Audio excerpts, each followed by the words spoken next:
Good morning. It's that time of year again. It's Doubting Thomas Sunday. There are not many different directions to take this story, and it never really pans out well for Thomas year after year. Despite my efforts to defend him, either we condescendingly hear this story while we smugly sit amongst those who have believed without seeing, or we use this story to find some comfort in our moments of doubt while we still know that we are called to believe without seeing. It doesn't really end well. Whichever direction you take the story, Thomas tends to be the focus of our attention, and he tends to come out, well, not looking so great. So why would John throw this story in the mix? Of all the stories he could tell, and by his own admission, there are a lot of stories he knew that didn't make the cut. Why this story? Did he just not like Thomas? Wanted to make sure history remembered him by the moniker Doubting? I don't think so. You could maybe convince me that John had problems with Peter, and he painted him in a not-so-flattering light, but not Thomas. The guy barely has any screen time in the Gospel of John, and it all tends to resonate and make sense, if not induce sympathy from the reader. Thomas is a sympathetic character. We're supposed to like Thomas. We get along with Thomas. Thomas is one of us. He's one of our pals. He's a relatable disciple. So I don't think that's it. I don't think John just hates Thomas. Perhaps John includes this story to help future generations in their moments of disbelief. It's comforting to know that one of the 12 doubted. But Jesus' blessing on those who believe without seeing kind of has the opposite effect in this story if we read it flatly. Luckily for us, this is one of those times that John tells us why this story is here, so we don't have to guess. This story is here so that we might believe, and by our belief have life. That we might have life. There are a lot of themes in the Gospels. A lot of them are very important. You could easily name forgiveness, compassion, love, faith. These are all good themes of the Gospel, and you would be right. But you might be interested to know that of the so that moments in the Gospels, one of the most frequent is so that you might have life. Now, by so that moments, I'm referring to those rare moments of clairvoyance when Jesus plainly tells people what he means, when he plainly tells them why he has come, or moments when Jesus explains his purpose and his motivation behind what he's doing. Frequently, Jesus explains his purpose as so that you might have life. And John here reiterates that causality, echoing Jesus by saying that he tells us the story so that we might have life. It's a strange thing to say to a bunch of people who are already alive and reading these words, that they might have life. Unless, of course, you mean something else. I guess you've got two options here. There's always just two options, unless there's a third option, in which case always take that. But you've got two options here, and I think both have their place. On one level, John and Jesus use this phrase in connection to our eternal life, that life of ours that extends beyond death. But there's another option here worth considering as well.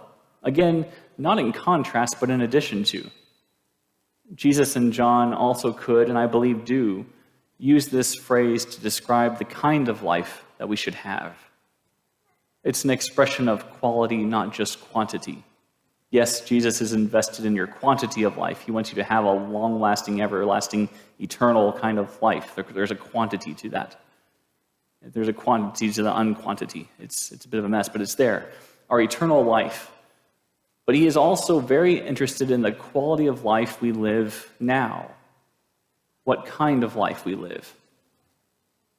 You can see that interest in quality earlier in this story, before Thomas is ever on the scene, when Jesus charges the disciples, telling them that they have been sent just as God sent him. That's a quality statement, a purpose statement. Jesus, having established his authority and his identity by means of resurrection, is now sending his disciples into the world in the same manner that he was sent into the world. They are to be as Jesus was to others. to do the kinds of things that Jesus did, and to live their life for the same purposes as Jesus lived his, so that they might have life, but not just any life, a life like his. A good example from this story that we usually avoid at all costs is that bit about forgiveness. Jesus empowers and expects his disciples to continue his work of forgiveness, and they are given the power and responsibility of forgiving or retaining. For today, at least, let's try to quickly avoid that debate about what it means to retain sin by simply remembering that Jesus taught us to forgive as we have been forgiven, and to forgive as we would like to be forgiven. And seeing as how we would like to have been forgiven for everything in totality, the goal here is to retain nothing but to forgive as extensively as we have been forgiven. You can bypass all this business about retaining sins by simply remembering we want forgiveness for all sins. That might be a quick fix, but it'll keep us on track. I don't want us to get stuck there, and we can get stuck there for a long time. Jesus expects his disciples to go out and do the things he was doing, such as forgiving others. That's the point here. So we can extend the principle just a smidge and also say that Jesus expects us to do with our lives the other kinds of things, at least, that he was doing with his. To be compassionate, as he was compassionate. To love as he loved us. We are to trust God in the same way that Jesus trusted God all the way to the point of a cross. We are to be like Jesus and are sent into the world to be like Jesus, just as God sent Jesus into the world. And John thinks this story will somehow help us understand better what it is to have a life like Christ. There's something about this story with Thomas that helps us to have a life like Christ. So we have to shift our focus. We have to stop focusing on Thomas and start looking at Jesus. It's the Jesus life we're supposed to have, not the Thomas life. The quality of life we're striving for isn't Thomas's, it's Jesus. It's easier to focus on Thomas because we get Thomas, but Jesus is the focus. And perhaps that's where we usually get Doubting Thomas Sunday wrong. This story, most stories, are less about the people who encounter Jesus and more about Jesus. But in our ego, we focus on the wrong people. And if John wants us to live a life like Jesus, then we need to ask what it is that Jesus is doing in this story. What does Jesus do for Thomas? Let's start with what he doesn't do. He doesn't chastise Thomas or embarrass him for his doubt. Jesus doesn't dismiss Thomas, doesn't laugh at him, doesn't punish him, or do anything to deride him. Rather, with typical compassion, Jesus encourages Thomas by letting him do what he needs to do in order to believe. He lets and encourages Thomas to see and feel the wounds. Jesus allows his scars to bolster the faith of Thomas in his moment of doubt. And please let that sink in for just a moment. Jesus is using his trauma, his suffering, and his wounds to encourage someone else and to move them closer to the heart of God. And we, his disciples, are called to have a life like Jesus. So we too are charged to go out into the world, bearing our scars to encourage others. Henry Nouwen was a wonderful person. And if you don't know anything about Henry Nouwen, read all of his books as fast as you can. Start with one called Wounded Healer.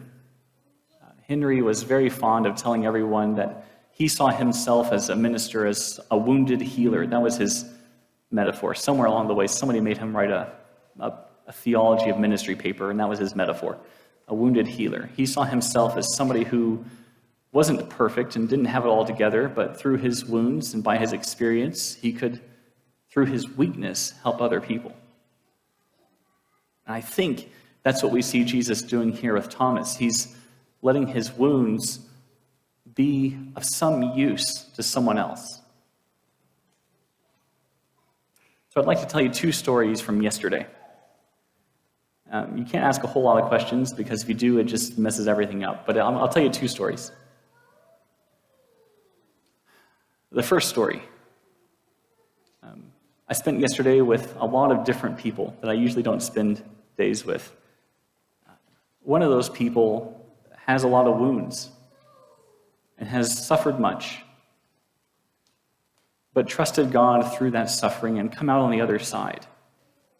And in their grief, has decided to use their grief and their experience with grief of losing a loved one to help others who are grieving. To start a grief share group and to share what he has learned with those who are trying to get through it. To use his scars as a way of helping someone else get through the mess of this life. I think that's what that looks like, to do what Jesus is doing, to live the kind of life we're called to have here, to use our wounds to help heal others. There was another person yesterday who cried themselves to sleep because they just can't keep up.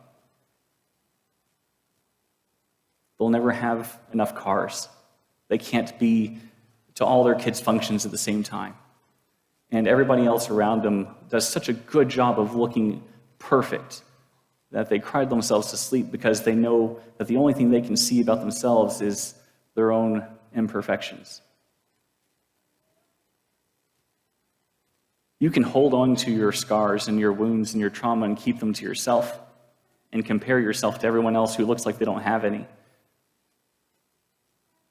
Or you can put them to use and stop being part of that system. I know what this technically is. This is technically that sermon where I tell you to stop looking like you have it all together and pretending like you're good church-going folk who don't have any problems in your life and to let everything be seen for what it is. And you know that's the right thing to do.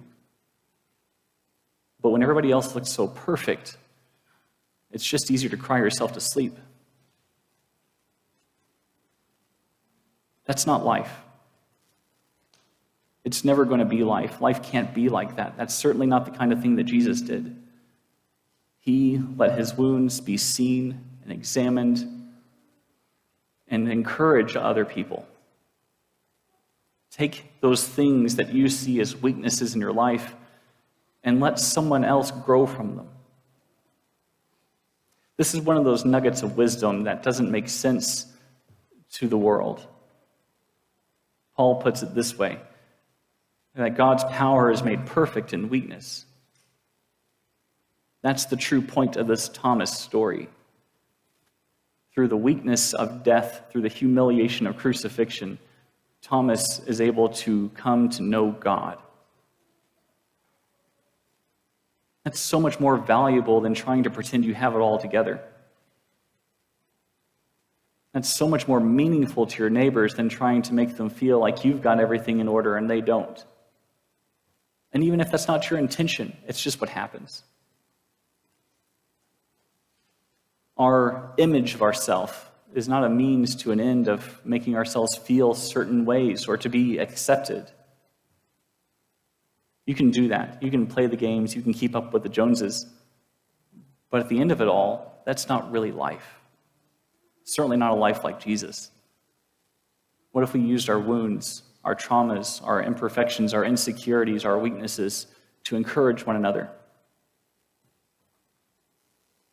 That doesn't mean that the things you went through because God wanted to use you. I'm not saying that you experienced something awful so that one day you could do something good with it. But I am saying that if you've experienced something awful, there's somebody else in this room or on your street that probably has experienced the same thing and could use somebody to tell them what it's like to get through it. It's not something you usually go looking for, but it's something that is an opportunity that will present itself. I'll give you one more example from my own life of how you can see this pan out. When I lost a daughter at 22 weeks, I didn't know why or what I would do with that. But over the years since, I have met many men who feel forgotten as they remember anniversaries and birthdays and holidays. And I can reach out to those men and tell them that I'm thinking about them on Christmas or on Father's Day or on birthdays. And we can share in that grief together. Doesn't make it go away, but it does mean I can be a source of encouragement to somebody else who doesn't have a lot of places to go with that kind of a thing. To be a wounded healer, to let my scars be of service to somebody else. What did it look like in that upper room with Jesus and Thomas? Jesus didn't laugh at Thomas. He sympathized. You cannot forget, this is the Jesus who just days before struggled with his own doubts, who just days before was crying in grief with sweat like drops of blood because he did not want to do what God wanted him to do. This is the Jesus who understands and just went through what Thomas is going through that morning. And so Jesus very sympathetically goes to Thomas and says, I have wounds of doubt too. And that's how Thomas knows. Not because he's standing there alive. It's not the resurrection that really gets Thomas. It's this connection in this moment of doubt and knowing that you can get through to the other side of it. At this table, we're fixing to have communion for the second week in a row in a bit of a different way than you're used to. You're going to gather around a table with a bunch of people that you can do two things with. One of two things. It's always one of two things, unless there's a third option, in which case take the third option. You can do one of two things. Your first option, you can go to the table and you can smile and you can look at each other and pretend everything's fine and that you don't have anything wrong in your life. Or you can please, pretty please, come to this table the same way that Jesus approached Thomas and understand that the people standing across from you are wounded healers too. And one of you has something to offer the other. And if we can stop pretending for at least one meal, one sampling of a meal, that we have it all together, perhaps we can come to understand what it was truly like to be Thomas that day. Perhaps we can see in one another not a challenge to be better, to do more, to have more, to be bigger or more impressive. Perhaps we can stop one-upping each other long enough to realize that the first will be last, the last will be first, and God's power has always been made perfect in weakness and never in your success. This is not a table for success. This is a table of humility. It's a table for wounded healers. Use those moments to help someone else in the same way that Jesus helps us with his wounds. For Henry Nouwen to call himself a wounded healer is a nod to Scripture. It's a nod to Isaiah. It's a nod to 1 Peter. It's a nod to the cross. Because Henry understood what Peter understood, what Isaiah understood, and it's by Jesus' wounds that we are healed, not by his success, not by the type of car he drove, the promotions he got, not by his earthly titles. We're healed by his wounds. Come to the table today with Thomas and find wounds that heal and offer wounds that can heal too.